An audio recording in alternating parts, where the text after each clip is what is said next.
Hey everybody, this is Sam. I am coming to you live from Japan.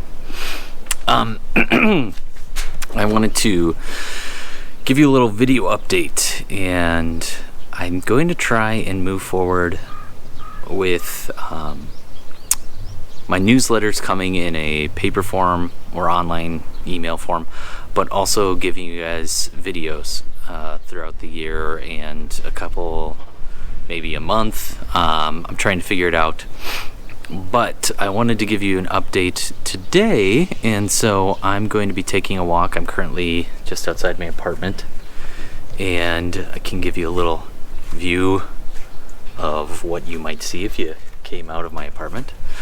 And we're just going to go on a little walk. I'm going to talk to you about what has happened over the course of May and April and now going into June, and let you know where the ministry stands so far and how we're going to move forward due to coronavirus. We've got a new school year that's actually starting or has started, and so that means a whole new schedule. And so what I've actually been doing yesterday and on Sunday was collecting all the availability of students from kindergartners, adults, and figuring out, okay, what's your availability? When can we have classes? We had 15 different classes last year, and so when you have over 70 people that are coming to classes each week, it's really difficult to find a perfect schedule for everybody. But I know it's not going to be perfect for everyone, but if we can get it as close to perfect as possible so that everybody can continue joining us and learning English, hearing God's Word, that's what we want to do. So, going back to the updates of what's been happening. We had an emergency lockdown or emergency declaration that had been put in place here in Japan for the entire country. That was kind of a soft lockdown, not exactly similar to the US. The government here does not have the ability to restrict people's rights and keep them from going to business or going to work, I should say. And so it was more of a voluntary lockdown. We had a lot of people that were still going to work. The schools pretty much all closed. And so when we were looking at, how do we handle things at Megumi, our local church here, and how do we handle what Kingdom Workers is doing, we talked with the congregation elders. I spoke with Pastor Hager, the local pastor here, and decided that it would be wise for us to suspend our classes, at least in-person classes, and keep everybody safe. We didn't want to be the cause of any breakout and then hurt our image in the community or hurt any students from potentially coming back and learning more English and learning about God's Word. So we suspended things. I actually started to do online classes, which was great. It gave me a good opportunity to point people to Christ and also lend an ear to just hear, how they're dealing with the lockdown. A lot of people felt very uncertain or afraid, had a lot of anxiety, and Christ is what I think gets all of us through all of that and is the guiding light for most of us. And so being able to provide those reassurances to others really was powerful, and I think it did help people. We continued to do online classes through April and through May, but thankfully now the emergency declaration has stopped and it's been lifted across Japan. My prefecture, Ibaraki Prefecture, is all open back up, and schools have now begun starting to meet. Some of them are only doing 3 hours a day to not keep students there too long. Other schools had been doing Monday, Wednesday, Friday. It's kind of all over the place, but next week things are getting back to we're gonna do 7 classes a day, and we're gonna do it 5 days a week, so kind of back to pre-coronavirus. Anyways, we have begun our in-person classes, and so my life is getting back to normal. I'm starting that new schedule. We're going to be having that schedule in place maybe starting next week, hopefully. It's going to take a little time getting everybody adjusted to it. But yeah, the ministry is moving forward. We've got, I think, 4 families that are wanting to join, and they would be new families. And so it's continuing to grow. God's been blessing the ministry here and has allowed things to move in a positive way. And I've got to thank all of you guys for continuing to support the ministry and support me to allow me to stay here during the coronavirus to help people here. And I know financially people may be hurting. I know that there's a lot of uncertainty just in personal lives, and will my business or will my work still be there during all this time? Are things going to change? A lot of it is up in the air, but I just want to thank everybody for continuing to support and allowing the ministry to stay alive. Now, moving forward into May, we're starting up our disability support group again. If you don't know, that is for families who have younger kids who have autism, ADD, ADHD, kind of learning disabilities or behavioral disabilities. We started that so that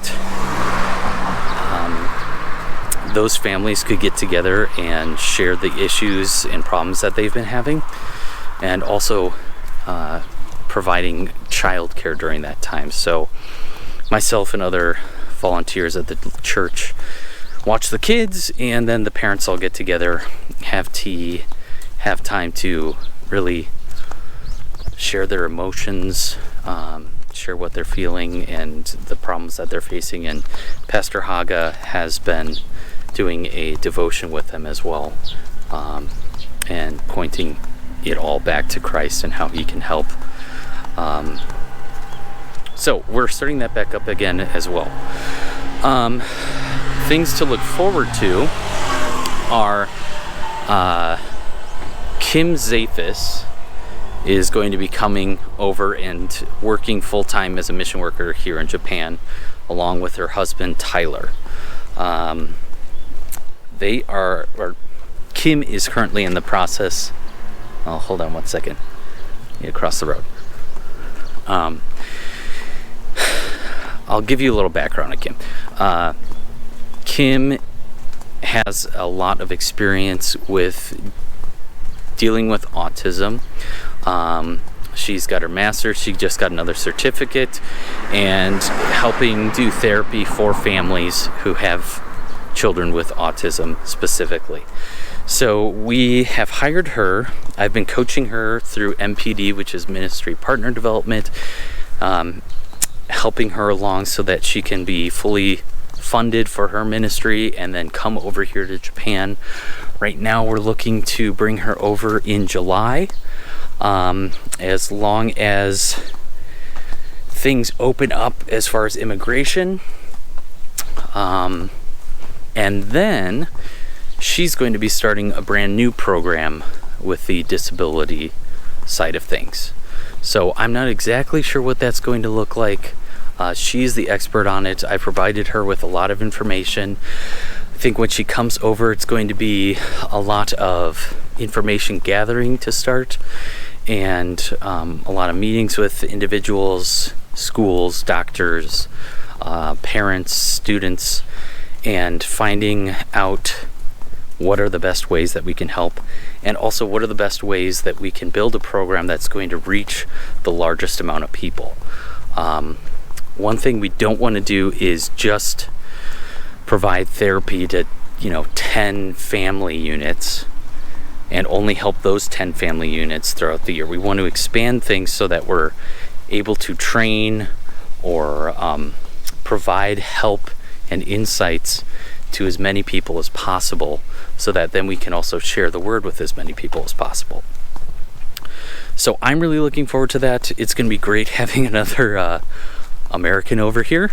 And I've met Kim and Tyler. I actually went with them to the MPD training boot camp event back in, October of last year while I was in the States, and have been coaching her every week since then.